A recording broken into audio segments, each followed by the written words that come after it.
descansaron el fin de semana.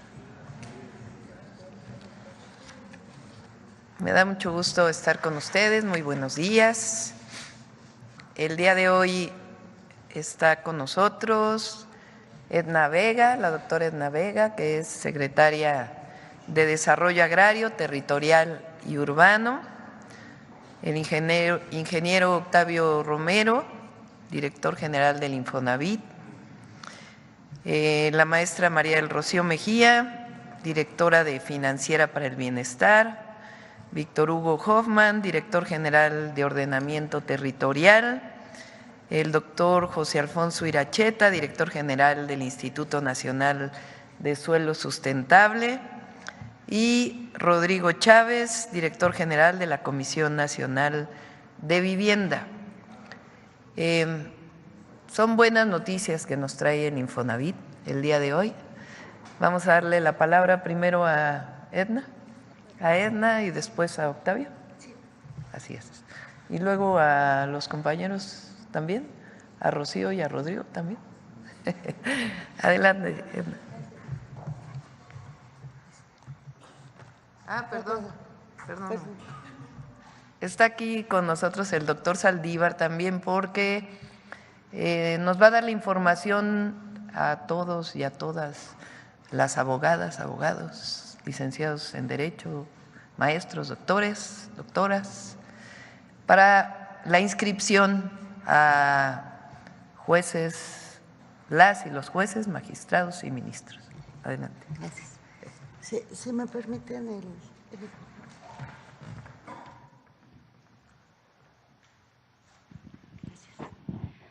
Presidenta, con su permiso, buenos días a todas y todos. Como decía nuestra presidenta, hay buenas noticias del avance del programa Vivienda para el Bienestar, particularmente por parte de Infonavit. Entonces, rendimos cuentas de estos avances. Si podemos presentar la primera, recordarles de la meta, si pasamos la meta de 1 millón de viviendas, 500,000 a través de Infonavit para derechohabientes y 500,000 para no derechohabientes, más 1 millón de escrituras a lo largo y ancho del país. ¿Cuál es el avance? Ya prácticamente a poco más de un mes de haber iniciado esta gestión, ya la meta para 2025 es de 120,000 viviendas nuevas, adicionalmente 100,000 mejoramientos en la zona oriente del Estado de México y 120,000 escrituras. Este ejercicio para 2025 pues estamos por arrancar y sin embargo ya llevamos un avance muy importante. En la siguiente, ¿qué tenemos ya? ¿Qué hemos avanzado? En la generación de uno de los elementos más importantes para la vivienda, que es la reserva territorial. Ya contamos hoy, al día de hoy, con 225 predios, lo cual representa que ya cumplimos con la meta para 2025, 1,701 hectáreas, y esto fue posible tanto por la reserva territorial del gobierno federal como con los gobiernos estatales y en algunos casos municipales, más la reserva del propio Infonavit. 28 de 32 mesas de coordinación estatales y ya se iniciaron los proyectos ejecutivos. En particular, la presidenta dio cuenta del inicio, el arranque del programa en Los Cabos, que ya inició la obra. Nos dio mucho gusto y ya en esta reserva territorial se están iniciando también los proyectos ejecutivos. Adelante.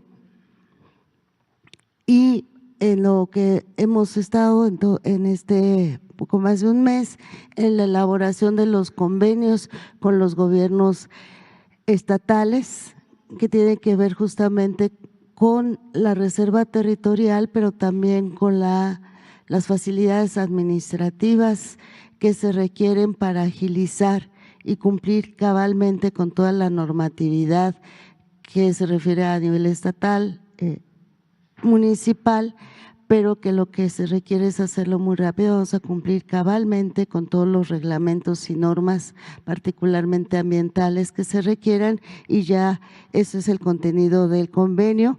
Y el que se suscribió, donde fue nuestra testigo de honor la presidenta, fue en Los Cabos. Entonces, durante este mes estarán firmando en los diferentes convenios y se concluirán con los estudios y proyectos para arrancar con las obras preliminares. Así vamos, y ya estaríamos listos entonces para que en enero, febrero prácticamente estén arrancando todas las obras.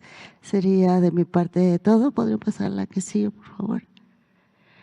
Aquí le podremos ceder el uso de la palabra a Rodrigo Chávez para informar respecto de no derechohabientes. Mientras llega Rodrigo, si me lo permite, presidenta, pedir a la gente que no se deje engañar por fraudes. Ya tenemos conocimiento de que hay supuestos gestores que están pidiendo recurso a cambio de incorporarse al programa. Entonces, aprovechando este importantísimo medio de difusión, pedirle a la gente, habrá una convocatoria específica con mucha cercanía con la Secretaría de Bienestar. Estaremos en comunicación para informarles a las personas para la incorporación de los programas. Entonces, pedir, presidenta, a la gente que no se deje de sorprender por supuestos gestores. Gracias.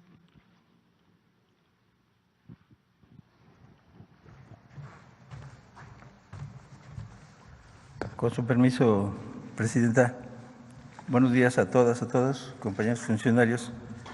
¿Qué vamos a hacer la CONAVI en 6 años? Ya lo habíamos comentado en la vez pasada, 500,000 viviendas nuevas y 300,000 mejoramientos, priorizando a los sectores más vulnerables: mujeres jefas de familia, madres solteras, población indígena, personas con discapacidad, adultos mayores, jóvenes. En el caso de jóvenes, la CONAVI va a construir vivienda para renta para las y los jóvenes que estudian y trabajan en las zonas donde vamos a desarrollar los proyectos de vivienda. Y en general se va a atender a las familias que viven en zonas de alto riesgo y de rezago habitacional. Presento un calendario de los 6 años. Me voy a concentrar para el 2025. Vamos a desarrollar 50,000 viviendas y vamos a entregar apoyos de mejoramiento a 100,000 familias. ¿Cómo vamos en este mes y días de trabajo? Contamos ya con 106 predios de la Reserva Territorial del Gobierno Federal, de los gobiernos estatales y de los gobiernos municipales. De esos 106 predios son 1,003 hectáreas. Calculamos en cada hectárea construir 180 viviendas, nos darían 180,000 viviendas. Ya se iniciaron los trabajos de los proyectos ejecutivos y los trabajos preliminares en los suelos de 77 predios en 891 hectáreas, que tiene una proyección de 160,000 acciones de vivienda nueva. Para diciembre tendremos en proceso ya la elaboración de los ejecutivos y los trabajos preliminares del 100% de la meta de 2025, que son 50,000 acciones de vivienda nueva. Y ya iniciamos los censos en la zona oriente del Estado de México para entregar los 100,000 apoyos de mejoramiento de vivienda.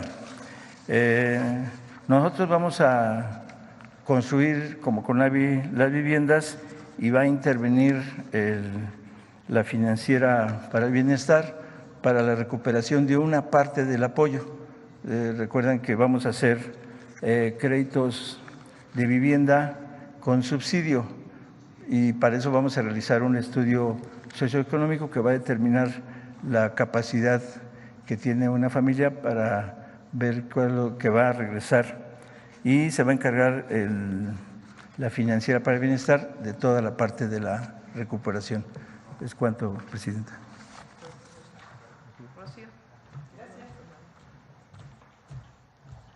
Buenos días, con su venia, señora Presidenta. Como bien mencionaba Rodrigo Chávez, en la lámina que estaba por ahí de Financiera para el Bienestar, por favor, la anterior. Como ustedes saben, tenemos 3 tareas encargadas por Presidencia, que una es cómo le facilitamos a los paisanos y paisanas el envío de las remesas. El segundo es la promoción del ahorro y la tercera, precisamente, la colocación de los créditos. Es por ello que colaboramos con la SEDATU a través de la CONAVI para poder apoyar este gran programa de vivienda.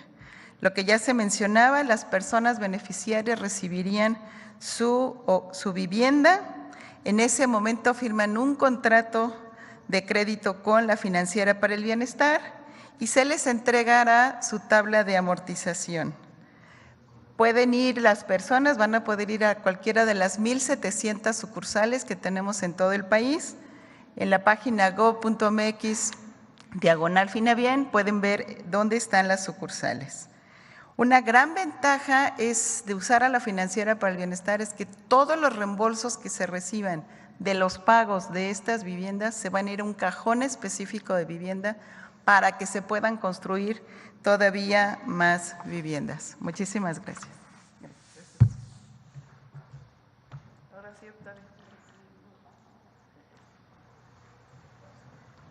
Con permiso, Presidenta. Muy buenos días,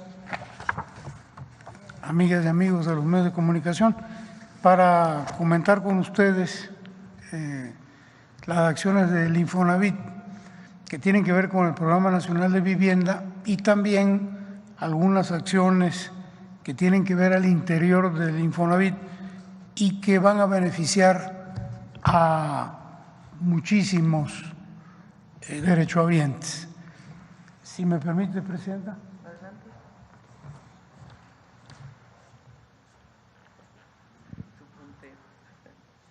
Gracias. Dentro del Programa Nacional de Viviendas para el Bienestar, desde el Infonavit y a partir de la conformación de una empresa constructora, vamos a construir 1 millón de viviendas, 500,000 para derechohabientes entre 1 y 2 salarios mínimos y 500,000 para CONAVI y para FOBISTE. Adicionalmente a eso, vamos a seguir financiando 2,150,000 créditos para adquisición de vivienda, terreno y construcción en los esquemas actuales. Y vamos a otorgar 1,250,000 créditos para mejoramientos, remodelación, ampliación y equipamiento. Esto es un 25% adicional al programa ordinario. Esto es lo que se haría dentro de lo que es el Programa Nacional de Vivienda. Ahora bien, la siguiente, por favor. Comentar con ustedes lo que vamos a hacer al interior del Infonavit por instrucciones de la Presidenta. Decirles que en el Infonavit hay una cartera de 6.2 millones de créditos hipotecarios. El 64% de ese gran total de 6.2 se diseñó, estos créditos se diseñaron bajo un modelo en el que, a pesar de que el derechohabiente cumpliera con sus pagos, el saldo de su deuda y sus mensualidades subían cada año, haciéndola una deuda impagable.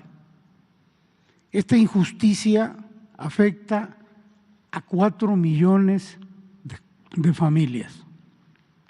La que sigue, por favor. Esto es un ejemplo de este tipo de créditos.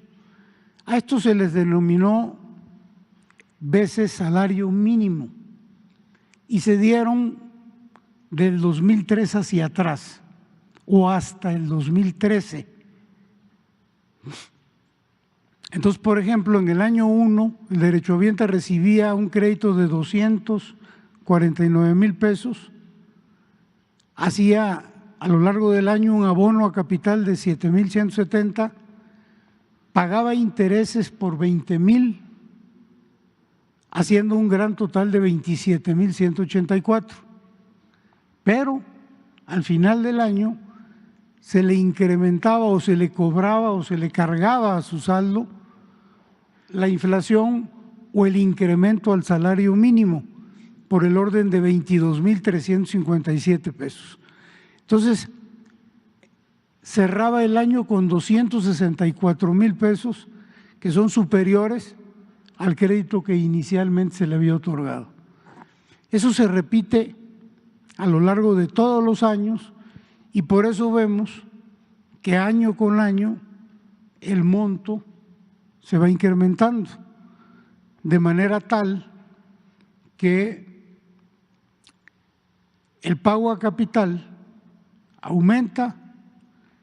disminuye cuando debería aumentar y el pago de intereses sube, independientemente de que se le sigue cobrando o se le sigue adicionando los incrementos anuales del salario mínimo.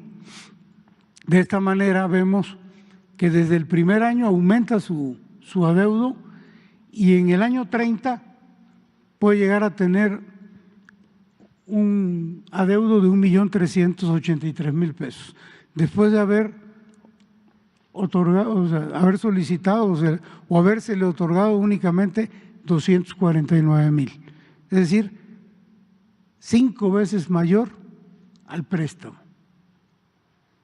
La que sigue, por favor. Bueno, pues la presidenta Claudia Sheinbaum nos instruyó a acabar con esta injusticia, por lo que a partir del día de hoy se congela el saldo y las mensualidades de 2 millones de estos créditos.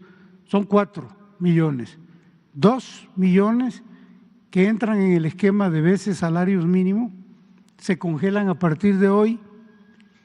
Estos fueron, como les decía hace un momento, otorgados desde el 2013 para atrás o antes del 2013. La que sigue, por favor.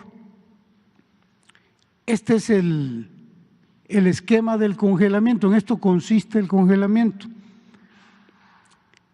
El derechohabiente inicia pagando una mensualidad, digamos en el año 2010, de 1,500 pesos. Digamos que a esta altura del 2024 ya su mensualidad se incrementó a 3,200 y si no congelamos,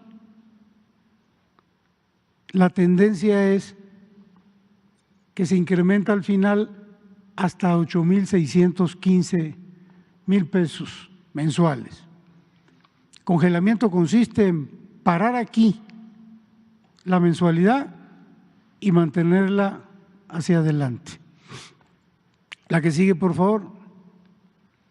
Ahora bien, de esos 2 millones de derechohabientes que hoy congelan ya su saldo, 500,000 adicionalmente al congelamiento, de manera automática van a recibir beneficios adicionales. Van a tener una disminución de tasa y de mensualidad y o en algunos casos descuento en los saldos. De los 2 millones, 500,000, aparte del congelamiento, van a recibir estos beneficios de manera automática. Y el 1,500,000 restante, les estamos pidiendo que se acerquen a los centros de servicio del Infonavit para que obtengan beneficios adicionales a los que pueden tener acceso. Entonces, el llamado a este 1,500,000, ahorita les vamos a decir cómo, para que acudan a los centros de servicio del Infonavit para lograr beneficios adicionales, que no van a ser automáticos, van a ser en la sucursal correspondiente. La que sigue, por favor. Entonces, a partir de la próxima semana, o sea, si dentro de una semana, van a poder consultar los 2 millones que hoy se congela su cuenta, van a poder consultar en la página institucional del Infonavit los beneficios que obtienen con este programa. Los 500,000 van a ver congelamiento y descuentos automáticos adicionales. Y el 1,5 millones van a ver que su cuenta ya está congelada y van a enterarse en esta consulta de qué beneficios adicionales van a tener. Entonces es muy importante que entren a esta página dentro de una semana para que obtengan esta información y se presenten a los centros de servicio del Infonavit. La que sigue, por favor.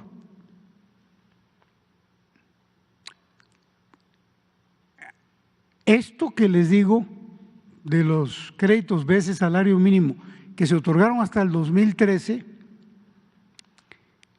ya fue su último año, 2013. Del 2013 y hasta el 2021 se sacó otro modelo de crédito que también afectaba, hacía el mismo daño que el anterior. Ese se le denominó en viejos pesos. Ahorita les voy a platicar qué vamos a hacer con eso. Pero es importante que sepan que actualmente el Infonavit, desde la administración del licenciado López Obrador, se detuvieron estos modelos de crédito, veces salarios mínimo y viejos pesos, y ya actualmente desde la administración pasada ya los créditos funcionan de manera normal. Por ejemplo, en el año 1, un derechohabiente sacó 600,000 pesos, hizo un pago de interés, un pago total anual de 65,000 pesos. De esos 65,000, 61,000 se fueron a intereses y 3,700 a capital. Pero aquí ya vemos que hay una disminución en el primer año del monto inicial y así año con año va disminuyendo su saldo de manera tal que en el año 21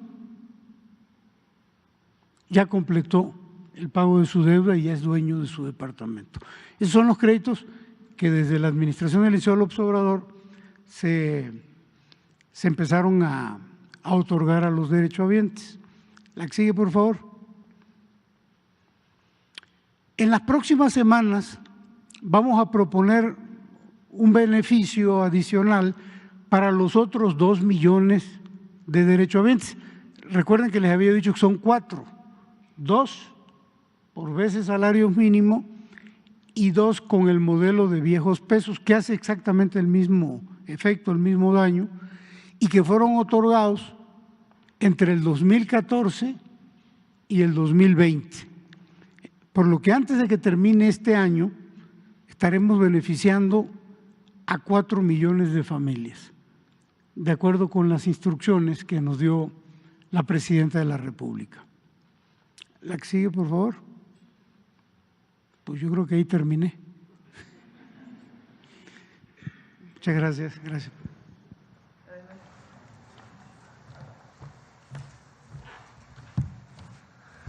Buenos días a todos y todas, con su permiso, Presidenta. Les voy a presentar a continuación los avances que hemos tenido en materia de regularización de la tenencia de la tierra. Hace algunos días, si recuerdan, en Los Cabos se anunció el inicio del programa de vivienda y también del programa de regularización. Siguiendo, si bien se va a regularizar en todo el país, tenemos varias prioridades claramente establecidas por la Presidenta. El día de hoy me voy a concentrar ya no en Los Cabos, sino en el Estado de México y Tijuana. En el Estado de México, la meta es de llegar o rebasar las 300,000 acciones de regularización. Al día de hoy lo que les puedo informar es que hemos tenido ya un diálogo muy importante con diversos ejidos y comunidades. en particular en Chimalhuacán y en el oriente del Estado de México, y ya tenemos la anuencia, es decir, el apoyo de los núcleos agrarios para iniciar los procesos de regularización, en este momento por 50,000 lotes, pero en los próximos días y semanas la intención es ya tener resuelto el acuerdo con los ejidos para llegar a estas 300,000 acciones de regularización. Esto, como les dije, en el Estado de México, en particular en el oriente de esta entidad.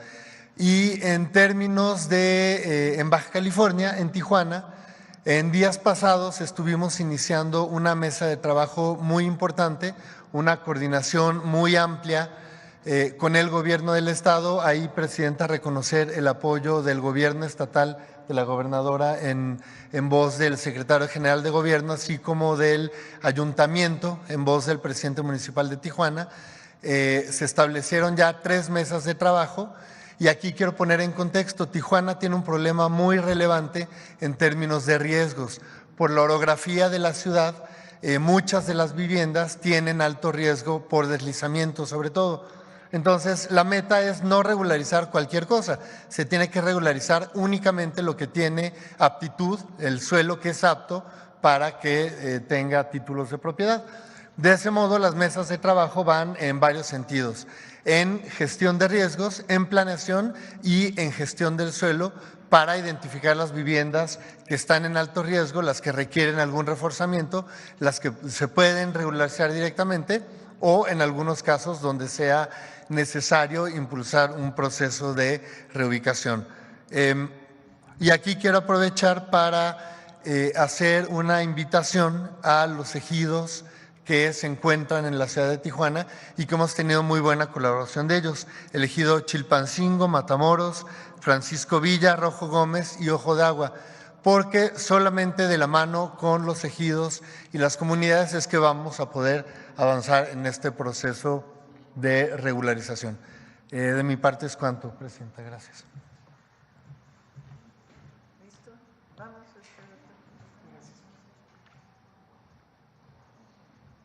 Con su permiso, Presidenta, muy buenos días a todas y a todos. Como ustedes saben, está ya en operación todo lo necesario para la implementación de la reforma judicial que ya es Constitución. Por primera vez en nuestra historia, el pueblo de México va a elegir a sus juezas y a sus jueces, tanto federales como locales. La siguiente, por favor. El 31 de octubre se constituyó el Comité de Evaluación del Poder Ejecutivo y el 4 de noviembre se lanzó la convocatoria. Hay un micrositio en el cual se pueden inscribir para poder acceder a este proceso tan relevante en nuestro país. Quiero expresar nuestro reconocimiento y agradecimiento a Pepe Merino y a todo su equipo de la Agencia de Transformación Digital y Telecomunicaciones por haber hecho este micrositio en un tiempo récord. La siguiente, por favor. De aquí al 24 de noviembre es el proceso en el que se pueden inscribir. Queremos hacer una convocatoria a todos los licenciados y licenciadas en Derecho que reúnan los requisitos de la Constitución, pero particularmente a las y los jóvenes de México. Creo que es una magnífica oportunidad para quienes tienen vocación de servicio, de dedicar parte de su vida precisamente a servir a los demás en una de las actividades más hermosas que puede tener el ser humano, como es impartir justicia. Requerimos, lo ha dicho la Presidenta, candidatos y candidatas que sean primero que nada honestos, honestas, con probidad a toda prueba, que sean obviamente personas preparadas, que tengan los requisitos técnicos, pero también personales para poder ser personas juzgadoras, pero de manera muy relevante que tengamos, lo ha dicho la Presidenta, muchos Benitos Juárez en todo el Poder Judicial y en la Suprema Corte. Que los jóvenes y las jóvenes de nuestro país, de los lugares más apartados, de los pueblos que tienen capacidad, que tienen vocación, pero con el sistema anterior no se les presentaban las oportunidades de llegar a estos cargos. Aprovechen esta coyuntura única. Requerimos un poder judicial más humano, más sensible, más plural, que esté mucho más cercano a la gente y que tenga una vocación de servicio distinta. Un poder judicial que no sirva a la oligarquía, sino que emane del pueblo de México para servir al pueblo de México. De aquí al 4 de febrero, una vez que esté la inscripción, se irán haciendo las diferentes etapas en el comité de evaluación, primero viendo los requisitos formales, después elegiremos a los mejores perfiles y los finalistas llegarán a comparecencias o entrevistas que serán públicas para que el pueblo de México valore y conozca quiénes serán sus próximas jueces y juezas. La que sigue, por favor. En la convocatoria se establecen cuáles son los requisitos que deben cumplir dependiendo del cargo, también a qué cargos se pueden postular y si tienen dudas, todos los centros de conciliación y registro laboral del país los pueden apoyar, los pueden orientar, incluso para hacer el registro. Agradezco también al secretario de Trabajo su disponibilidad para brindarnos este apoyo. La que sigue, por favor. Si tienen dudas, aquí viene la dirección a donde pueden ustedes acudir, un correo electrónico, y también quiero decirles que tenemos otro correo electrónico para apoyar por un lado a las personas indígenas que no tengan dominio suficiente del idioma español y para personas con discapacidad que requieran ajustes razonables. También quiero expresar nuestro reconocimiento y agradecimiento a la secretaria de Gobernación, Rosicela Rodríguez, por todo el apoyo logístico que nos ha dado para que el comité pueda funcionar adecuadamente. Tenemos un pequeño video tutorial de 45 segundos que vamos a presentar a ustedes. Por favor. Tu registro en 5 sencillos pasos. 1. Entra al link que te permite entrar al sitio web. 2. Crea tu usuario y contraseña. 3. Señala el cargo al que quieres postularte. 4. Ingresa tus datos y documentación requerida. 5. Imprime y guarda tu comprobante de inscripción. Tendrás desde el 5 al 24 de noviembre para realizar tu inscripción. Si necesitas acceso al equipo de cómputo, puedes hacerlo de manera presencial en cualquiera de las oficinas del Centro Federal de Conciliación y Registro Laboral. No olvides que para esta opción es necesario que lleves tu documentación en PDF de manera digitalizada en una USB. Es importante que tengas a la mano tu número de cédula profesional y CURP, ya que serán necesarios para el inicio del registro. Esta reforma que ha dicho la presidenta es una de las más transformadoras en la historia de México. No solo nos permitirá tener el poder judicial que merece y exige el pueblo de México, sino hacer realidad los sueños de muchas y muchos jóvenes que sin esta oportunidad no hubieran tenido la posibilidad de acceder a estos cargos tan relevantes para nuestro país. Muchas gracias. Gracias, presidente. Bueno, pues como ven, vamos muy avanzados en el programa de vivienda, el Programa Nacional de Vivienda para el Bienestar, que incluye a la Comisión Nacional de Vivienda y al Infonavit. La otra muy buena noticia es que todos aquellos que tenían o que tienen créditos del Infonavit de antes del 2013, a 2 millones de ellos o ellas se les congela la mensualidad, 500,000 se hace todo de manera automática y otro 1,5 millones, una parte de beneficios adicionales tienen que acudir a las oficinas del Infonavit y pueden revisarlo en la página de internet del Infonavit. Y por otro lado, a todos y todas las que cumplen los requisitos para ser parte del Poder Judicial, que se inscriban hasta el 24 de noviembre. para que puedan incorporarse y después proceder al periodo de selección para que el 1 de junio puedan ser votados o votadas para constituir el nuevo Poder Judicial en nuestro país. Ahora sí, adelante. Acá. Buenos días, Yufel Carolina de Código Libre.mx. Presidenta, buenos días. Comencemos. Con lo ocurrido en Querétaro, donde murieron 10 personas y 13 hay heridas, ¿qué se sabe de esto? Estamos hablando de Querétaro, un nuevo lugar donde no se había escuchado algo así. ¿Qué información tiene? Sabemos que hay un detenido. Sí, desde que ocurrió el hecho está en comunicación con el gobernador, el secretario de Seguridad Ciudadana, Omar García Harfuch, apoyando en todas las investigaciones y también las Fuerzas Armadas para todo el apoyo que requiere el Estado de Querétaro. Hoy se dio el inicio de la información y el día de mañana viene todo el Gabinete de Seguridad y podrá darles más información de qué es lo que se conoce. ¿Solo se sabe de un detenido? ¿Algo más? No.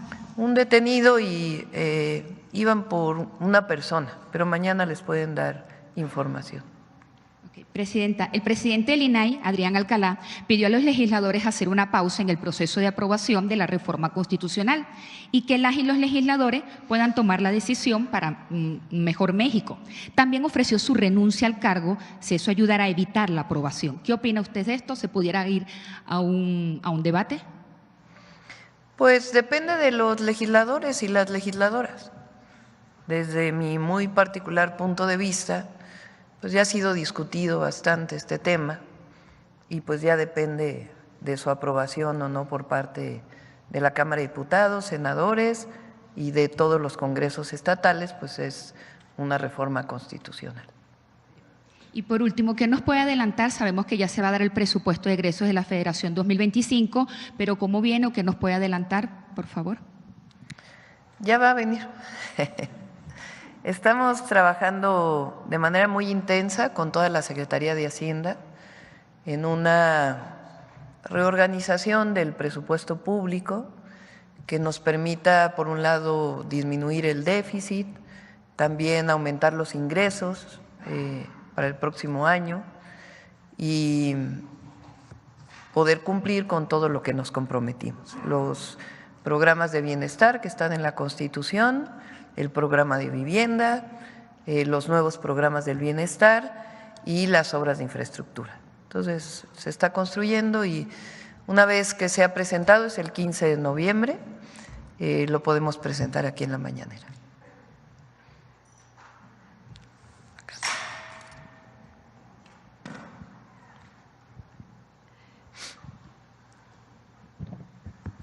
Gracias, doctora Aurora Castillejos, de Canal 14, Altavoz Radio, SPR. Doctora, precisamente preguntarle en temas de seguridad, en Zacatecas encontró usted el fin de semana, ¿cuál ha sido la fórmula o la clave para que en esta entidad hayan podido disminuir los homicidios? Han hecho un trabajo muy interesante desde diversas perspectivas. Son los 4 ejes que hemos planteado aquí, que los han llevado de manera muy avanzada. Tienen un programa de atención a las causas que se llama Construcción de la Paz, en la que han participado prácticamente todos los sectores en el Estado. La segunda, de fortalecimiento de su policía, tanto estatal como de la policía municipal, de las policías municipales. Pasaron de salarios de 5,000 pesos mensuales a salarios que alcanzan hoy los 13,000 y quieren aumentarlo hasta que termine el sexenio del gobernador a 17,000 pesos mensuales. Es un incremento pues muy importante que revalora el trabajo de la policía, aun y cuando pues es un salario similar al salario medio del IMSS, pero que significa pues un incremento muy importante. Generaron esquemas dentro de la policía de capacitación, de formación, de grupos especiales, en coordinación con las policías municipales. Entonces, el fortalecimiento de su policía de manera muy importante. Tienen un secretario de seguridad que es un general retirado que ha hecho un gran trabajo. El tercer punto, inteligencia e investigación. Se trabajó mucho en lo mismo que hicimos en su momento en la Ciudad de México, en tener un área de inteligencia e investigación en la propia policía del estado de Zacatecas. Y finalmente la coordinación, tiene una excelente coordinación con la Guardia Nacional, con la Secretaría de la Defensa Nacional, con la Fiscalía, con el Tribunal Superior de Justicia del Estado, y también una coordinación en donde todas las instituciones de seguridad, por ejemplo, visitan las escuelas, tienen un trabajo de proximidad muy importante. Eso ha permitido la detención de grupos delictivos, la desarticulación de grupos y también pues la construcción de la paz desde abajo. Entonces es un muy buen trabajo, son más de 70% disminución de los homicidios dolosos y con ello la disminución de otros delitos. Por supuesto todavía hay que avanzar, pero realmente es un muy buen trabajo. Vienen el miércoles al Gabinete de Seguridad porque vamos a tomar el ejemplo de Zacatecas y de otras entidades de la República, pero particularmente de Zacatecas, para que sea ejemplo para otros estados del país. Gracias, doctora. También preguntarle ahí mismo en Zacatecas, ayer presentaba el programa Cosechando Soberanía. Me gustaría saber en qué consiste y si esto es un poco el adelanto de lo que se presentará en el G20. El programa Cosechando Soberanía, vamos a mantener todos los programas del bienestar diseñados por el expresidente, por el presidente Andrés Manuel López Obrador. El programa de producción para el bienestar, de fertilizantes gratuitos, el apoyo de Sembrando Vida, que aunque está en la Secretaría del Bienestar, pues impacta en términos ambientales, pero también en la producción. Y vamos a fortalecer 2 programas adicionales, o 3. El primero es la eficiencia en el riego agrícola, que es un programa conjunto entre SADER, la Secretaría de Agricultura y Desarrollo Rural, y la CONAGUA. El 25 previo se va a presentar aquí, pero el 25 de noviembre tenemos un acuerdo nacional por el uso eficiente del agua, en donde van a firmar distritos de riego, gobernadores, gobernadoras, también industriales, y se van a entregar parte de sus concesiones de agua a la nación para que puedan redistribuirse, y además el programa de riego agrícola, que es muy importante y se está trabajando con los distritos de riego ya. Ese es uno. El segundo tiene que ver con la producción de semillas y el fortalecimiento de la capacitación, de las escuelas campesinas, de la disminución del uso de agroquímicos y el uso, estamos trabajando con FIRA, que es una institución que está vinculada con el Banco de México, que otorga créditos a los agricultores, pero los créditos tienen 18% de interés, entonces no son accesibles para los pequeños y medianos. Entonces estamos trabajando para poder hacer un esquema de créditos accesibles, con un conjunto de apoyos que permita el incremento de la producción en algunos productos especiales. Y el otro es, vamos a recuperar la productora nacional de semillas, que le llamamos Semillas para el Bienestar. Particularmente vamos a iniciar con frijol. Del 1.000.000 de toneladas que se consumen de frijol en el país, 300,000 son importadas. Y la verdad es que no tiene sentido que sigamos importando frijol. Se puede producir en México, hay toda la experiencia de los agricultores. Zacatecas es el principal productor de frijol, por eso lo anunciamos ahí, y vamos a producir semilla mejorada. Mejorada quiere decir que se trabaja con los campesinos para poder mejorar la semilla y poder hacer un programa de entrega de semillas mejoradas que permita aumentar la productividad. Entonces, estos proyectos son nuevos para el campo mexicano y están orientados a pequeños y medianos productores. Los grandes ya tienen sus esquemas y ahí no se va a regresar al apoyo como se hacía en el pasado, sino a fortalecer los apoyos que ya se están dando.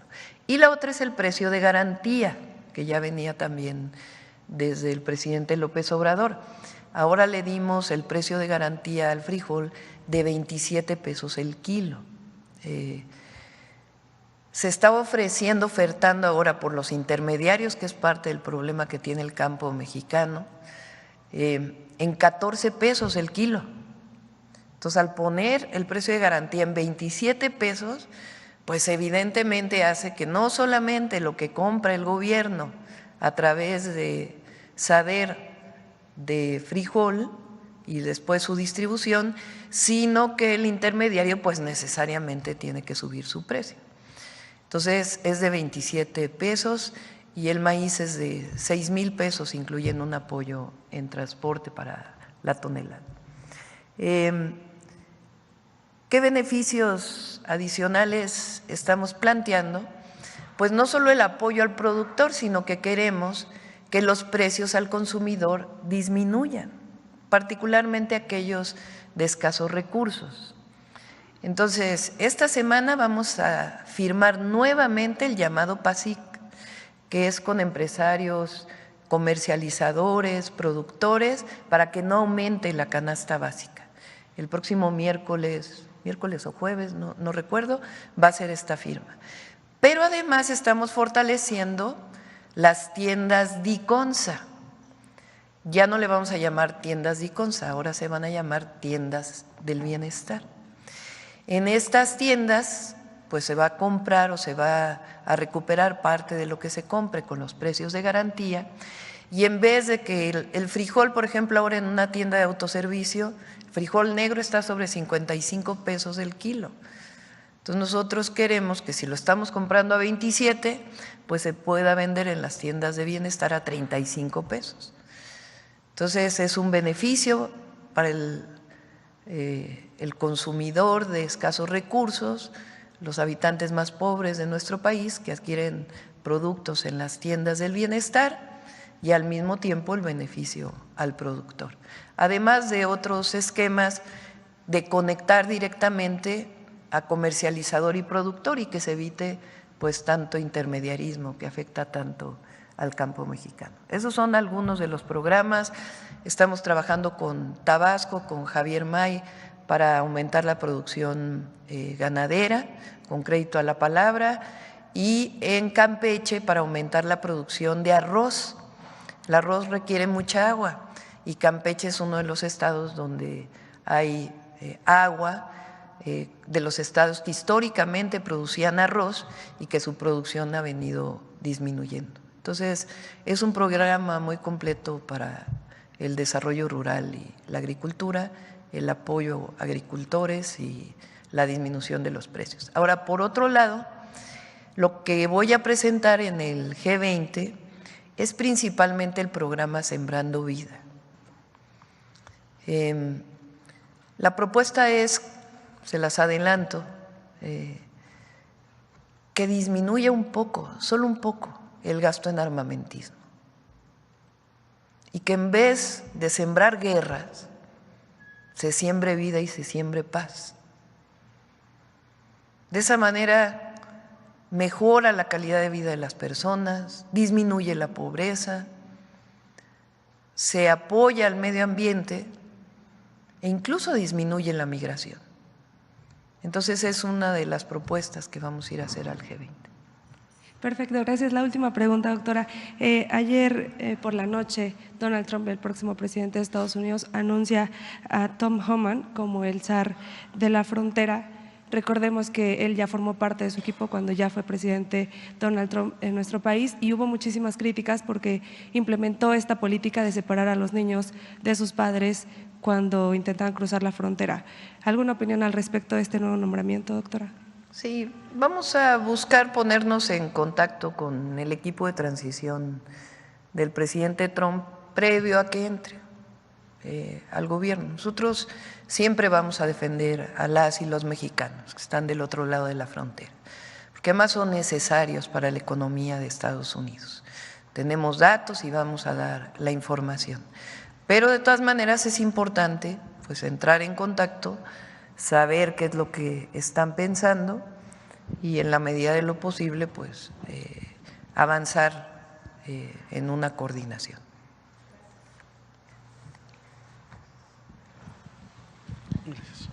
Buenos días, Presidenta. Buenos días a todos los invitados.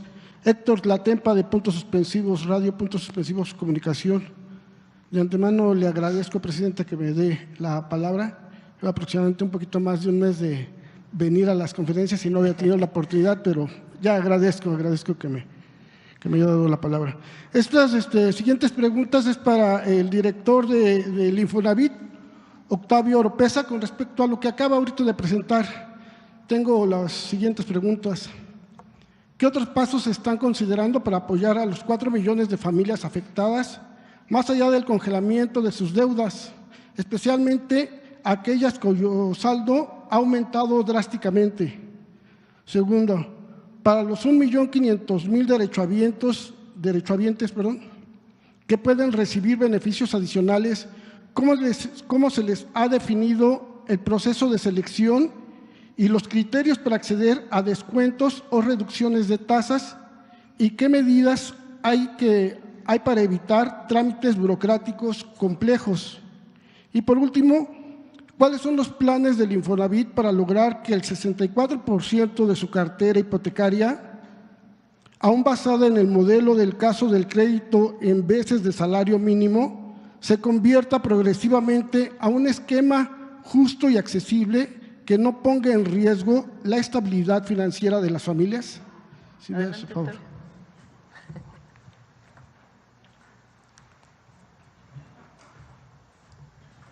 Pues fueron muchas preguntas, ya no me acuerdo cuál fue la primera. Pero en el caso de los 2 millones, que hoy, a partir de hoy, se congela el crédito, 500,000 obtienen descuentos adicionales de manera automática. Ya les resuelven el problema a estos 500,000. Los otros 1,5 millones necesitan presentarse en las oficinas del Infonavit, porque hacerlo de manera automática no es tan sencillo, sobre todo porque pudiera haber habido ya algún tipo de reestructura, y la idea es que en la sucursal les hagamos planteamientos donde hayan reducciones de saldo, reducciones de mensualidad, y puedan de manera ya tranquila seguir pagando su crédito y hacerse de la propiedad. La intención es beneficiarlos de esa manera para que al final del periodo obtengan ya su vivienda. En el caso de los otros 2 millones, en las próximas semanas también vamos a hacer un mecanismo similar. Vamos a congelar los otros 2 millones que hacen falta. Ahí estamos trabajando en eso, por eso todavía nos faltan unas semanas. Y de la misma forma, algunos van de manera automática a recibir beneficio y otros a través de las sucursales del Infonavit. Siempre el beneficio va a ser inicialmente el congelamiento. Ya no crece la deuda a partir de este momento o a partir del momento en que entre este segundo bloque de 2 millones. Y el siguiente paso es reducción de montos y reducción de mensualidades. Entonces, la idea es hacer accesible, hacer viable estos créditos, convertirlos en un esquema similar al que yo les presentaba hace un momento, en donde cada mes que se paguen intereses y amortizaciones de capital vaya disminuyendo el saldo de su deuda y sea tangible, porque hemos recibido pues muchas quejas, con toda la razón del mundo, porque es una injusticia de gente que nos dice: yo estoy paga y paga y paga, y ya llevo años pagando, y no solo no baja, sino que esto sube. Y eso se veía en el ejemplo. Crédito de menos de 250,000 pesos termina siendo al final del periodo 1,300,000. Entonces, la idea es terminar con esa injusticia y dejar a las familias en condiciones de poder pagar y de quedarse con su vivienda. Esas fueron las instrucciones que recibimos de la presidenta y esas son las instrucciones que vamos a cumplir. Y nada más, perdón, el tema de la burocracia, porque digo, no me quedó muy claro, no sé si no puse la suficiente atención. Es decir, estos beneficiados van a tener que hacer algún trámite, ir hasta las oficinas para ver si ellos están dentro del programa y van a tener estos beneficios. Entendí que decía que va a ser en automático. Entonces, ¿cómo saber si, por ejemplo, yo soy beneficiado o no de este programa? Tú vas a poder, suponiendo que fueras un caso de los 2 millones, dentro de una semana entrar a la página del Infonavit y ahí vas a ver si estás dentro del grupo de los 500,000 a los que se les congela su saldo y reciben beneficio adicional. Ahí va a aparecer en la página tu caso concreto si eres de los 500,000. Si eres del grupo del 1,500,000, vas a aparecer con tu crédito ya congelado, ya no se va a incrementar y vas a recibir la invitación de que vayas a la oficina del Infonavit porque vas a tener derecho a otros beneficios. Entonces, hay que entrar a la página y verificar si estás en cualquiera de los dos grupos. Si estás en el de los 500,000, pues ya quédate en tu casa, ya no vayas porque ya recibiste. Pero si estás en el del 1,500,000, vas a ver qué otros beneficios tienes derecho. Muy bien, muchas gracias. Muchas gracias, Presidenta. Presidenta, aprovecho. Quiero aprovechar porque después van a seguir visitándonos todo el equipo de la SEDATU y el Infonavit.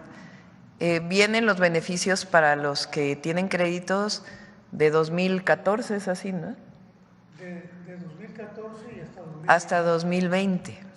Eso los está trabajando Octavio y su equipo para poderles informar, para que no crean que quien pidió crédito en el 2015 no va a tener beneficios. Esa es una. La otra es que estamos trabajando también en el FOBISTE, porque tiene situaciones muy similares. Entonces, ya se había hecho una mejora de los créditos, pero vamos a hacer una mejora adicional, porque también ocurre que se pidieron créditos y que hoy están pagando pues muchísimo más del crédito que recibieron. Entonces, vienen todavía más beneficios. Bueno. Muchas gracias, Presidenta. Aprovechar este momento para exponer un caso que necesita atención urgente. Se trata de la señora Asunción Jiménez y su hija, Andrea Quintana, quien a sus 23 años sufrió un grave accidente en motocicleta en abril del 2024, dejándola con una discapacidad permanente. Lamentablemente, su situación ha sido agravada por una serie de negligencias dentro del IMSS, citas canceladas, falta de medicamentos y la ausencia de terapias necesarias han puesto en riesgo su vida y su recuperación. Ella lamentablemente es muy joven y quedó parapléjica y ha tenido que tener estas terapias y desafortunadamente pues depende de alguna ambulancia para que vayan por ella a su casa, la lleven a la terapia y regrese. Y ya esta es la 4ª ocasión que la ambulancia le cancela porque no hay, ¿no? Las citas canceladas, falta de medicamentos y la ausencia de terapias necesarias han puesto en riesgo su vida y su recuperación. Sabemos que bajo su liderazgo humanista, Presidenta, se puede encontrar una solución a este caso tan apremiante. Le pedimos, estimada Presidenta, su intervención para que el director general del IMSS, Zoé Robledo, asegure la atención médica y los servicios urgentes que Andrea necesita y, de ser posible, que la Secretaria del Bienestar, Ariadna Montiel, revise los trámites de pensión por discapacidad que tanto requieren. presidenta Claudia Sheinbaum, la calidad de vida de Andrea está en sus manos y confiamos en que su gobierno no permitirá que esta familia continúe sufriendo. Yo en los últimos días, porque esto lo traigo ya desde el año pasado, desde diciembre del año pasado, este tema ya no pude presentarlo con el presidente, pero he tenido oportunidad de acercarme a esta familia debido a la situación de Andrea. Es una estudiante que acababa de entrar a la universidad, tenía su beca. A partir del accidente, pues con las faltas, prácticamente ya causó baja, por lo mismo la beca. La mamá depende de la estudiante, estaban muy esperanzadas con lo que la estudiante estaba haciendo y con lo que recibía ella. Y pues incluso ahorita también tenía el seguro por parte de la universidad. También su IMSS va a cancelar, o ya canceló, ¿no? En estos días ya probablemente a partir de la baja de su universidad. Entonces se les ha estado complicando mucho, están en una situación muy difícil y por eso es que traigo el tema ante usted, presidenta. Gracias. Sí, mira, está ahí Adriana Contreras, por favor, si nos lo das y por supuesto apoyamos. Muchas gracias, presidenta. Por último tema. Como usted bien sabe, la Ciudad de México ha sido testigo de múltiples abusos relacionados con la compra y venta de terrenos en zonas ejidales, comunales y asentamientos irregulares, una situación que afecta de manera recurrente a los habitantes del área como Tlalpan, donde usted fue delegada. Uno de los casos que ilustra esta problemática es el del señor Francisco Lague, quien compró un terreno en el paraje 38 de Tlalpan, construyó su casa y habitó el lugar junto con su familia. Años después fue víctima de un fraude al ser demandado por un supuesto dueño, lo que resultó en la pérdida de su propiedad tras un proceso judicial que no protegió sus derechos ni su patrimonio. Este modus operandi, que se ha repetido en diversas colonias de la ciudad, tenemos también documentado varias situaciones de varias personas que les ha pasado esto, revela una profunda falla en la administración de justicia y en la protección de los derechos de los ciudadanos, que confiando en el sistema ven destruidos los frutos de su trabajo. El fraude inmobiliario en zonas como esta se ha convertido en una práctica recurrente, afectando no solo a quienes pierden sus terrenos, sino también a la confianza de la población en las instituciones encargadas de garantizar la justicia.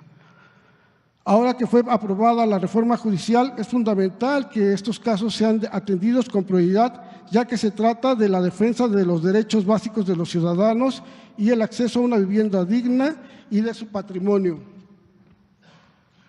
Con su experiencia y conocimiento de la situación en Tlalpan, le pedimos que considere intervenir en este tipo de casos. Presidenta, dado su profundo conocimiento sobre Tlalpan y los problemas recurrentes de fraudes en terrenos comunales y ejidos, ¿qué medidas concretas tiene planeadas para enfrentar este modus operandi que sigue despojando a familias trabajadoras de su patrimonio? ¿Podría su equipo jurídico revisar el caso del señor Francisco Lague y en el marco de la reforma judicial buscando mecanismos que restituyan los derechos vulnerados de tantas familias que han sufrido fraudes similares en la Ciudad de México? Gracias, presidenta. Si no me falla mi memoria, paraje 38 es uno de los asentamientos de hace muchísimos años que quedaron dentro de, creo que este es del ejido de San Andrés Totoltepec, si mal no me equivoco. Ese es parte del programa de regularización que tiene Edna Vega y todo su equipo de SEDATU. Por supuesto, atendemos el caso en específico. ¿Qué es lo que ocurre? No solo es en la Ciudad de México, sino en otros lugares del país. A veces los ejidatarios, incluso a veces comuneros, comuneras, venden su tierra a un particular, pero no entra todo el proceso de regularización. Primero porque a lo mejor no tienen el uso de suelo urbano, entonces no podría regularizarse porque es un suelo rural o forestal. Y segundo, en el caso de la propiedad, pues para poder deslindar un predio de propiedad ejidal que está en el registro agrario para pasarlo, digamos, al registro público de la propiedad, pues lleva un proceso importante si es que el ejido entró a todo este proceso que se desató después de 1992, con la privatización de los ejidos. Entonces ahí se generan a veces fraudes porque se vende 2 veces el terreno, o sencillamente, como no está registrado en ningún lado, sino que es un contrato de propiedad o un contrato de compraventa privado, pues entonces a veces se presta a estas circunstancias. En otros casos hay problemas de corrupción vinculados con a veces hasta notarios, registros públicos, en el caso de que no sean ejidos o comunidades o de que ya hayan pasado a propiedad privada. Entonces atendemos este caso y el programa de regularización de 1 millón, ¿no? Esa es nuestra meta, ¿verdad?, de escrituraciones tiene que ver con esto. Hay muchísimos lugares en el país que tienen esa característica. El sur de la Ciudad de México tiene esa característica. Tampoco se puede regularizar aquellos predios que están en alto riesgo o en áreas de alto valor ambiental. Ahí se busca más bien pues la reubicación de las viviendas. Y en otros casos pues lo que se está haciendo es justo lo que nos plantearon, hacer un proceso de expropiación consensada con los ejidos o las comunidades en donde ya está urbanizado, para de ahí pues poder proceder a todo el proceso de escrituración. Para ello se requiere un trabajo muy importante con los estados también, con los registros públicos. Entonces, pero tocamos este caso en particular.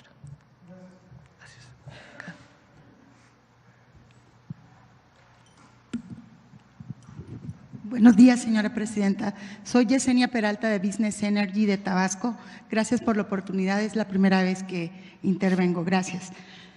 Presidenta, el antecedente de la política energética y petrolera que dejó el presidente Andrés Manuel López Obrador marcó un precedente con la recuperación de Pemex y Comisión Federal de Electricidad, y que se consolida al inicio de su gobierno con el decreto constitucional que le devuelve al pueblo de México Pemex y Comisión Federal de Electricidad, lo que significa una buena señal de continuidad en este sentido. Su preparación académica y profesional está inclinada a la sustentabilidad y el cuidado del medio ambiente. En este sentido, debemos recordar que en Tabasco comienza el movimiento del pueblo con la defensa ante la paraestatal de aquellos años en donde la negligencia del manejo de los residuos petroleros, así como el mal manejo de los yacimientos o derrames que afectaban las aguas y los cultivos de los habitantes y que eran su sustento, eran dañados constantemente por los malos manejos en aquel entonces. Eso se había vuelto y se volvió un problema social, del cual ahí nace el movimiento de la Cuarta Transformación. Mi pregunta es, señora presidenta, ¿tiene contemplado una estrategia de sustentabilidad y cuidado del medio ambiente, no solo en Tabasco, sino en las zonas petroleras donde pueda repetirse esta situación para evitar el daño a los alrededores, sus poblados y comunidades? Sí, se avanzó con el presidente López Obrador, ahí Octavio fue director de Pemex y lo conoce. Y ahora vamos a avanzar todavía más. Una parte muy importante que no se pudo hacer en el sexenio anterior porque no pudo cambiarse la Constitución, al ser empresa productiva del Estado Pemex, dejaba de ser en los hechos una empresa del pueblo de México y tenía las características o funcionaba como cualquier empresa privada, a pesar de que le quitaban los derechos la Secretaría de Hacienda o el gobierno, como si fuera empresa pública, ¿no?, que tenía un régimen especial. Ahora que regresa a ser empresa pública, vienen todas las leyes secundarias que se van a presentar alrededor de febrero del próximo año, se están trabajando, porque es cómo creció Pemex después de la reforma energética, pues la hace muy ineficiente. Entonces ahora vamos a integrar verticalmente nuevamente Pemex, que es lo que siempre pidió Octavio y no se podía hacer por esta condición, y también Comisión Federal de Electricidad. Eso va a permitir mayores eficiencias y también una orientación todavía mayor de Pemex a la restauración ecológica de muchos territorios. Sin embargo, sí se avanzó. El ingeniero Sí, Octavio sí, Oropesa sí. estuvo muy pendiente de todo eso, principalmente en Tabasco, la situación del medio ambiente para las zonas que tenían cerca ¿Quieres yacimientos y derrames. Sí bastante se avanzó y pues eso el pueblo lo reconoce. Sí, por supuesto. Una segunda pregunta, Presidenta. El sureste es una región por todos sabidos con altas temperaturas, hablando de Tabasco, Mérida, Campeche, Quintana Roo y Chiapas. Las tarifas de electricidad, en este sentido hablo de Tabasco, es mi experiencia personal, ha sido un tema discutido por años. En el sexenio del presidente Andrés Manuel López Obrador hubieron igual avances sustantivos en nuestro estado, sin embargo, mi pregunta para ustedes es la siguiente. ¿Habrá alguna estrategia del gobierno federal para estandarizar esta tarifa en la región, dado que por el clima extremo el consumo de electricidad es elevado y los recibos de luz llegan sumamente altos? Esto es un problema histórico y la población se ve afectada en su economía y se ha vuelto un problema social porque afecta con atrasos y pagos de este servicio. ¿Considerará esta problemática y retomará el tema en esta administración, señora Presidenta, para tener una estrategia en el tema de las tarifas? Por otro lado, igual un programa de para concientizar a la población también del consumo. Sí. Es uno de los planteamientos que nos hizo Javier May. Hoy y es importante que se conozca, CFE subsidia las tarifas eléctricas en alrededor de 40,000 millones de pesos. Y estamos revisando opciones distintas para poder seguir apoyando pues, a quien menos tiene, porque el grave problema de las altas temperaturas es que el aire acondicionado pues, es una necesidad primaria. No es un privilegio, sino se vuelve una necesidad. Pero tiene que venir acompañado también de algunos otros programas de eficiencia, de sombras en las viviendas, distintas acciones que permitan que no se requiera tanto uso de aire acondicionado y al mismo tiempo la disminución de las tarifas. Pero todavía estamos trabajando en ello, no quisiera comprometerme. Tanto en el norte, las temperaturas mayores en el norte, que en realidad es un calor más seco, pues están en Mexicali, en Sonora, y en el sur, pues evidentemente sur-sureste también hay temperaturas altas. Entonces, sería muy fácil decir vamos a subsidiar, pero el asunto es de dónde salen los recursos para el subsidio. Entonces, por eso se tiene que trabajar conjuntamente. Muchas gracias, es todo.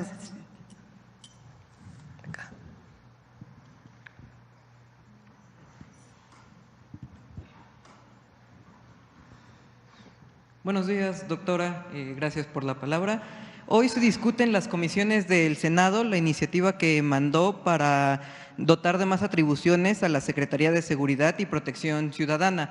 La iniciativa pues busca hacer efectiva la participación en investigaciones de delitos y pues mayor material. Preguntarle si cree que con este cambio se resuelva la crisis de violencia e inseguridad que hay en los estados, retomando obviamente lo que pasó el fin de semana en Querétaro. No es que por la reforma de inmediato va a venir al otro día una solución. Como lo hemos dicho, es una estrategia integral que va dando resultados y va a dar resultados. ¿Por qué es este cambio?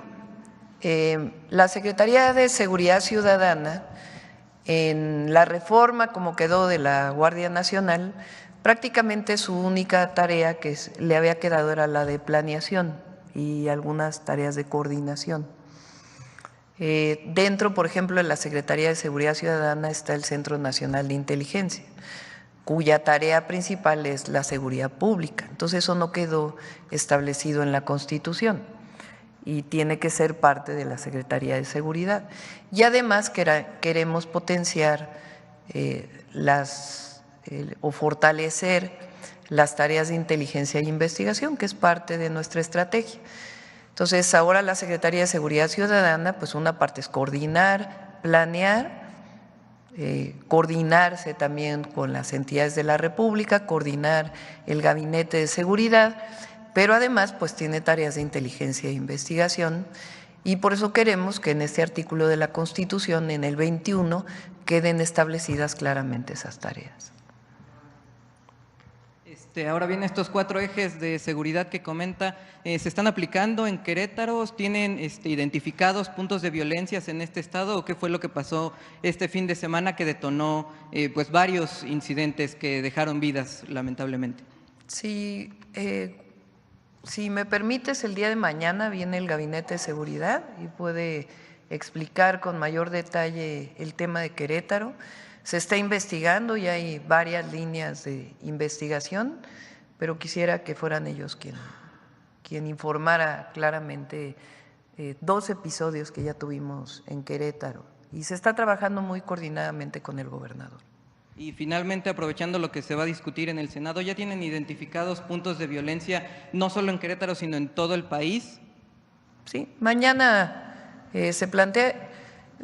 Una de las cosas que vamos a presentar es que desarrollamos una plataforma de información adicional a Plataforma México, a lo que tiene la coordinación del sistema de seguridad. Tenemos ya una plataforma que se va a ir fortaleciendo. El objetivo, primero, es que llegue la información de las fiscalías estatales, que es de donde viene la información, de manera más expedita, no solamente para homicidios, sino para otros delitos de alto impacto. Y tener mapeados esos delitos en todo el país, donde ocurrieron, de tal manera que podamos hacer estrategias mucho más coordinadas con los gobernadores, las gobernadoras y la propia Guardia Nacional y la Fiscalía.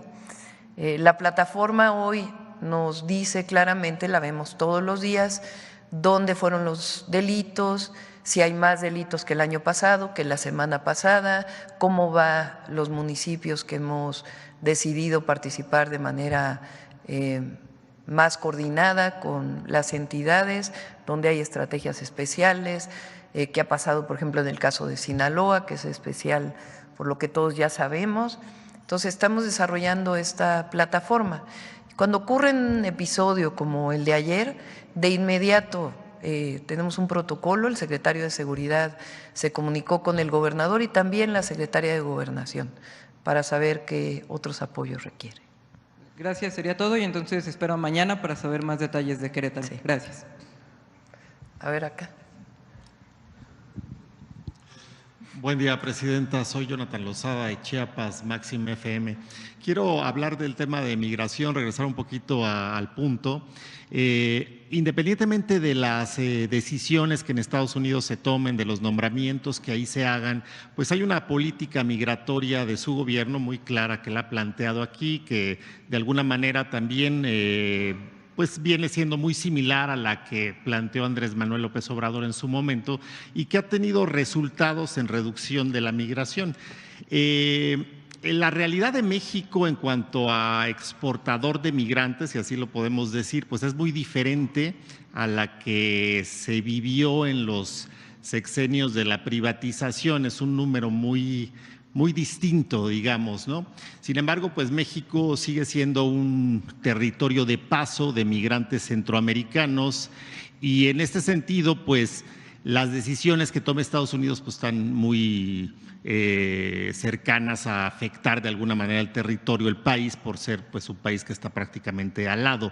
Los temas que tienen que ver con los polos del bienestar, en este sentido, considero se vuelven muy relevantes estos polos, estos parques industriales como el que anunció en Tapachula, y precisamente me quiero referir a él por considerarlo de vital importancia en este sentido, en una perspectiva de atención, ¿no? Tapachula, en este caso, lo anunció usted incluso, ahorita me estoy recordando en Comitán de Domínguez, cuando fue candidata junto con el candidato al gobierno de Chiapas, hoy gobernador electo Eduardo Ramírez, de la posibilidad incluso de brindar pues incentivos fiscales. Creo que lo plantearon como una posibilidad de una tasa cero quizá al ISR y Aliva. Y quiero preguntarle en ese sentido si esto será una realidad, si hay un avance al respecto, si hay algún diálogo en el que se haya avanzado en este tema. Y también lo quiero ligar al tema de cómo desde el gobierno federal se visualiza Chiapas, el Estado, y la posibilidad de inversiones más amplias que las que puede tener pues un parque industrial, no únicamente en la zona fronteriza. Pues al final lo que se planteó en esa ocasión en Comitán es no únicamente pues dar quizá empleos a los chiapanecos de esa zona, sino también a los migrantes que por alguna razón llegaran a estar ahí, ¿no? Pero necesitamos gas. El gas se vuelve pues un elemento fundamental también para el atractivo de la inversión. Ya el gobernador electo Eduardo Ramírez había planteado recientemente la posibilidad de que pues a través, por supuesto, del trabajo en colaboración con la Federación pudiese haber un abastecimiento de gas en Tapachula a través de la línea K del interoceánico. Quisiera plantear mis preguntas en ese sentido. Sí. Como ustedes saben, nosotros, nuestra posición en el caso de la migración, que es un programa integral, es la atención a las causas. Mientras no se atienda, la razón principal de la migración es la pobreza, lamentablemente. Las familias buscan una mejor condición de vida, por eso migran. Se migra por necesidad en la mayoría de los casos, tanto en nuestro país como en Centroamérica y en otros países. Y también a veces hay otras causas que impulsan la migración. Entonces, nosotros siempre vamos a tener la posición, por supuesto, dentro de un marco integral, de que hay que atender las causas. Y por eso uno de los objetivos es el desarrollo de estos polos de bienestar, particularmente en la frontera con Chiapas y Guatemala. De hecho, ahora ha habido más conversaciones con Guatemala para poder ya empezar a desarrollar este proyecto que inició con el presidente López Obrador. Ya hay incentivos, si se requieren más va a haber más incentivos, pero el objetivo es generar un proyecto más allá de los incentivos y esperar la inversión, sino realmente generar un proyecto integral para esa zona que permita trabajo evidentemente para los habitantes de Chiapas, pero también de contención de la migración en el sur de nuestro país de la forma más humanitaria posible, que es ofreciendo empleo y desarrollo en toda esta zona. Chiapas, como Oaxaca, es un estado de muchas comunidades indígenas y pueblos indígenas. Y hoy, con el cambio del segundo constitucional, y además lo hacemos por convicción, pues cualquier desarrollo tiene que ser consultado con los pueblos. Entonces no es solamente, y además hay recursos naturales muy importantes. Entonces, cualquier desarrollo que tenga que ver con industria manufacturera o agroindustrial, pues primero tiene que ser también incluyente, es decir, que no solamente es el empleo, sino que genere otros beneficios. Y también pues tiene que haber esta consulta que es indispensable. Yo creo que no hay que adelantarse tanto. O sea, ya estamos trabajando en ello, está por entrar el nuevo gobernador, está trabajando el canciller y las distintas secretarías y ya en su momento lo vamos a presentar. Está la línea K que va a llegar a Ciudad Hidalgo y la idea es que pase a Guatemala. Entonces no hay que adelantarse tanto en el sentido de que hay proyecto integral y vamos a ir dando los resultados y establecer pues la comunicación con el presidente electo Donald Trump para poder pues avanzar en estos proyectos. En otra pregunta, Presidenta, el jueves pasado hubo una reunión de la Comisión Internacional de Límites y Aguas en una firma de un acta 331 para el abastecimiento de agua tanto a Estados Unidos de Norteamérica como a México. hemos leído el comunicado y un poco la información al respecto, y quisiera preguntarle si tiene información para puntualizar un poco sobre qué cambia o qué es lo que el Acta 331 añade o clarifica en torno a este tema del abastecimiento del agua. Es un acuerdo que se tomó hace como 2 o 3 años, no recuerdo bien la fecha, cuando fue, entre otras, pues la mayor sequía en esta zona, de actualización de este tratado. No cambia el tratado en esencia, sino de cumplimiento de una serie de metas que se propusieron en ese momento. Entonces, no tiene mucho mayor alcance que el cumplimiento de estas metas, y en este momento hay disponibilidad de agua para poderlo hacer, pero no hay un cambio profundo en este sentido. Y finalmente, Presidenta, pues el PAN tiene nueva dirigencia, Romero, bueno, es un partido distinto al del que usted emana y de su movimiento, pero quisiera preguntarle cuál es su visión en torno a, bueno, un nuevo dirigente de una oposición que, bueno, hemos visto ha hecho un papel bastante atropellado durante, pues, vimos las elecciones y están, bueno, podemos hacer una visión histórica, pero precisamente en este momento en donde parece que desde una perspectiva ciudadana la oposición pues ha estado también en atropello y atropello con temas como la reforma al Poder Judicial, como la misma campaña en donde hubo campañas un poco cuestionables, pues quisiera preguntarle cuál es su visión.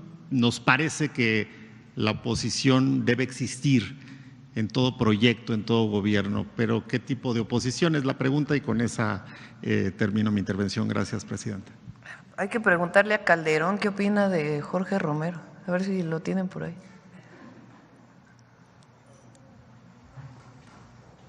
En su libro dice: Jorge Romero, de la Ciudad de México, exdelegado en Benito Juárez, famoso por los casos de corrupción que constantemente empresas extorsionadas revelan.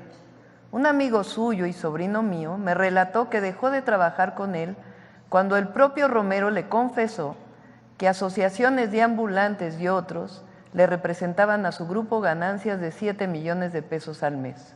Con ellos, además, había infiltrado el padrón del PAN en toda la ciudad.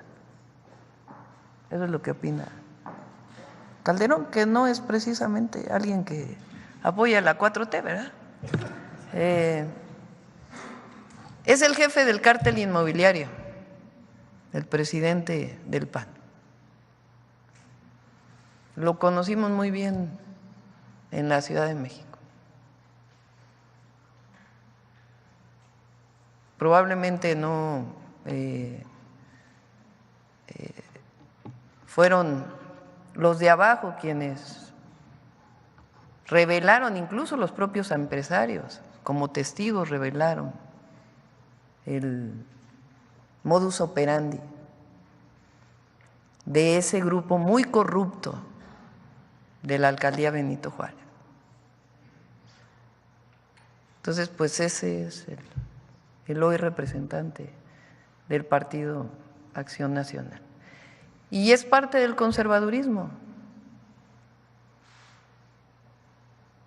que además ni siquiera se deciden si están de acuerdo o no con los programas sociales. En la campaña nos acusaron de que decíamos que ellos no estaban a favor de los programas sociales.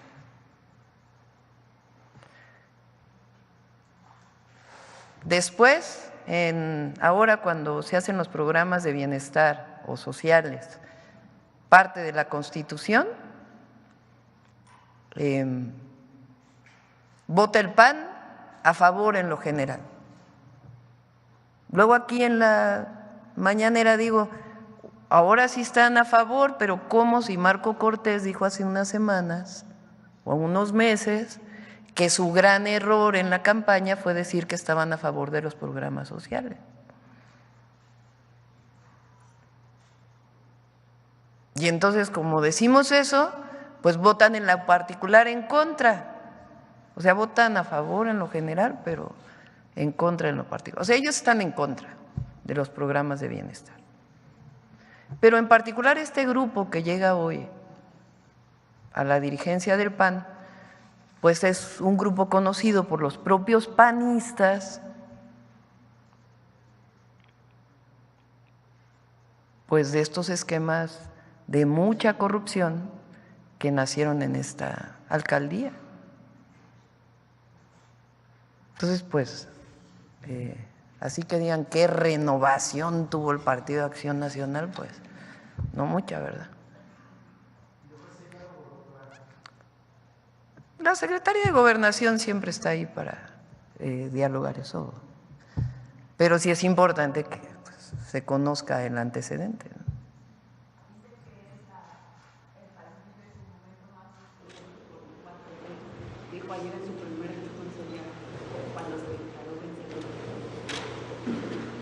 Bueno, pues ya sabrán los panistas.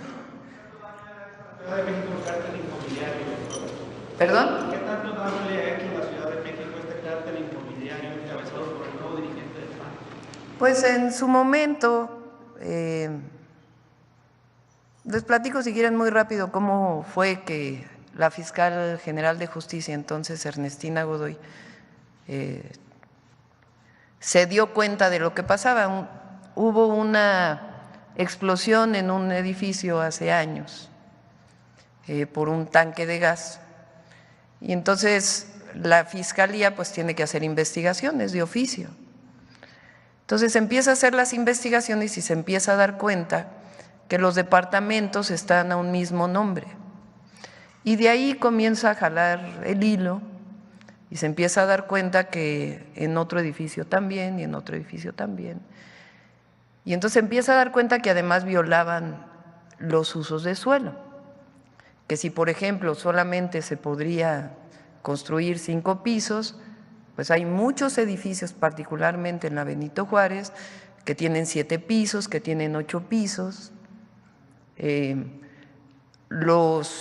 Cuando empieza a salir esto, los habitantes de estos edificios comienzan a denunciar en la Fiscalía y en la Secretaría de Desarrollo Urbano y Vivienda que no pueden escriturar su edificio, porque en el plano está que tiene 5 pisos, pero ellos compraron en el 6º piso.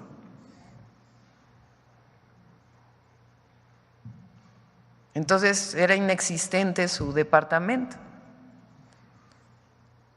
Y así se empezó a revisar cuántos edificios y desde cuándo tenían más pisos. Y entonces encontró un modus operandi donde el constructor daba dinero al alcalde delegado en su momento para permitirle construir pisos de más. Entonces de ahí pues hubo denuncias incluso de los propios constructores y se detuvieron a varias personas. Una de las personas detenidas fue explicando cómo era el modus operandi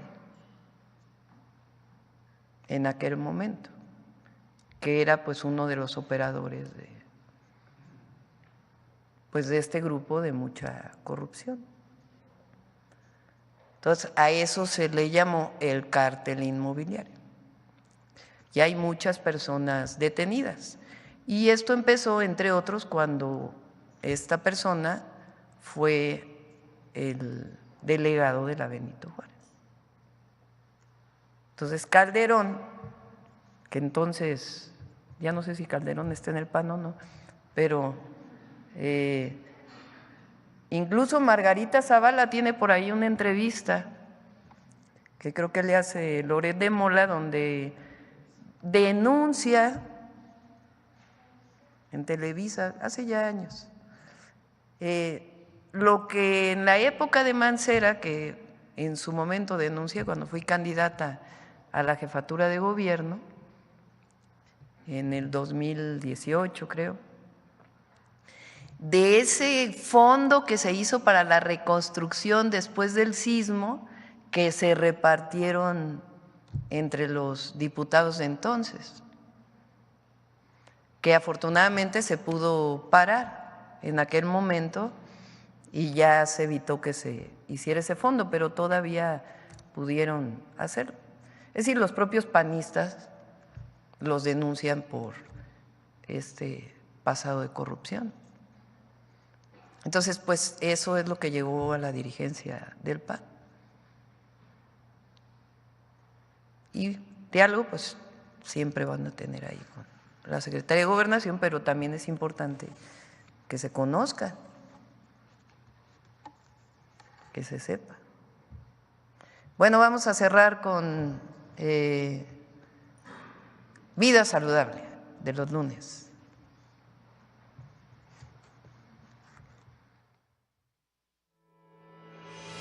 En México, todas y todos tenemos derecho a una vida saludable. La diabetes es una enfermedad crónica causada por la deficiencia de insulina, una hormona que controla los niveles de azúcar en la sangre. Afecta el corazón, los ojos, los riñones, el sistema nervioso y reduce la calidad de vida. Existen 3 tipos de diabetes. La tipo 1 se desarrolla en la niñez. La tipo 2 suele comenzar en la edad adulta y está directamente relacionada con el consumo excesivo de azúcares. Y la gestacional, la tipo 3, que puede ocurrir en el embarazo. Todas son peligrosas, pero la diabetes tipo 2 es especialmente grave, porque representa más del 90% del total de casos en México, aunque puede prevenirse con bastante facilidad. Si comes mucha azúcar, tu páncreas tendrá que generar más insulina para compensarlo, hasta que no pueda más. Y ojo, en alimentos procesados como los cereales, casi la mitad de contenido son azúcares. Y eso sin contar lo que tienen los refrescos, jugos, pastelitos y galletas. Entre muchos otros ejemplos. Por fortuna, puedes elegir la alimentación tradicional que nos heredaron nuestros ancestros, rica en cereales, verduras y hortalizas. Es muy importante que acudas a revisiones médicas en tu clínica o unidad de salud, porque la tercera parte de las personas que viven con diabetes no lo saben. La prueba es muy sencilla y rápida, y en las unidades del sector salud es gratuita. Si la medición supera 100 en ayuno, es muy factible que tengas prediabetes. Es urgente atenderla. Tu médico te ayudará a prevenir y detectar cualquier factor de riesgo, con el seguimiento y tratamiento adecuados. Ojo, si tienes sed excesiva, fatiga constante, visión borrosa o heridas que tardan en sanar, ve a consulta cuanto antes. Comparte esta información, cuídate y cuida a las demás personas, porque la vida saludable está al alcance de todas y todos. Alimenta bien tu vida. Cerramos los lunes con come frutas y verduras. Muchas gracias a todos. Nos vemos mañana. ¿Perdón? Ah, no. Vienen los gobernadores, ya me acordé, del IMSS Bienestar, que están con convenio con el IMSS Bienestar. A la 1 de la tarde. Vienen aquí. Los que ya tienen convenio. Y los que Yucatán creo que viene, que ya va adelantado también la firma del convenio. Gracias.